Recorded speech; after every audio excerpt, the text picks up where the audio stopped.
মাকে কখনো তিনটি কথা বলবেন না। মনে রাখবেন, মা হচ্ছে পৃথিবীর ভিতরে এমন একজন যিনি সব সময় আপনার জন্য কাঁদেন, যিনি সব সময় আপনার কষ্ট বোঝেন। ওই মায়ের সাথে কখনো খারাপ ব্যবহার করবেন না। মা সবচেয়ে বেশি কষ্ট সহ্য করেছেন।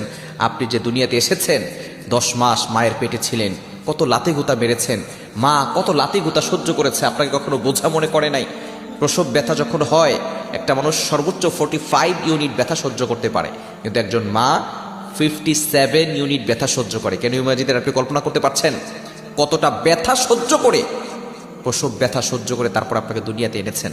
ওই মায়ের উসিলে আপনি দুনিয়াতে এসেছেন। সুতরাং মায়ের সাথে খারাপ ব্যবহার করবেন না। আল্লাহ নিজে বলে দিয়েছেন, ওয়াবিল ওয়ালিদাইনি ইহসানা, good behaviour with parents, good dealings with parents, পিতামাতার সাথে ভালো ব্যবহার করো। মাকে কখনো তিনটি কথা বলবেন না।